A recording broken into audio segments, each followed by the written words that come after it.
In a recent survey, almost three-fourths of economists said they expect the U.S. to slide into a recession in 2020 or 2021. It's worth noting this survey was taken before financial markets signaled the possibility of a recession, sending the Dow into its biggest one-day drop of the year last week. Newsy's Jay Struberg spoke with one expert about what's fueling all this economic concern. Depending on what poll you look at, you could argue that the economy is one of President Trump's bigger issue among voters. It's one that his advisors have wanted him to focus on heading into his re-election campaign. Will the recession worries impact the presidential election? Well, obviously,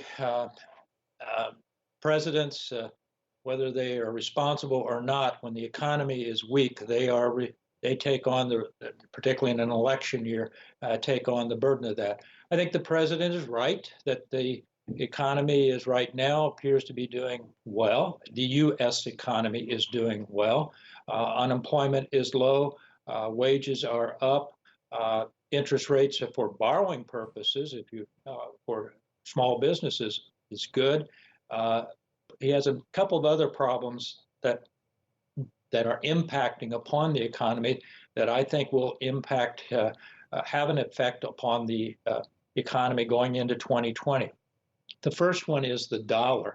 The dollar right now is at the strongest it's been in two or 3 years. For large global companies that are in the international trading system are seeing a weakening of their returns on their investments because of the strong dollar. The other one is not unrelated, is the situation associated with the ongoing trade uncertainties with China. The combination of all these is helping to add to this angst and uncertainty and anxiety that exists, and uncertainty is not the best thing for any economy going forward. So I think that it's hard to tell here. Those of you who are in the Midwest, I come from the Midwest, I come from Indiana.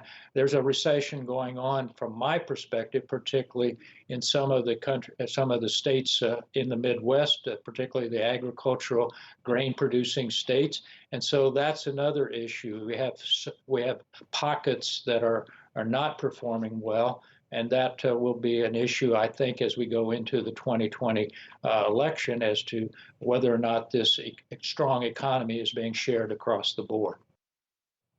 President Trump and his aides have been calling recession concerns overblown, and one Democratic presidential candidate suggested some Democrats might actually be hoping a recession does indeed happen.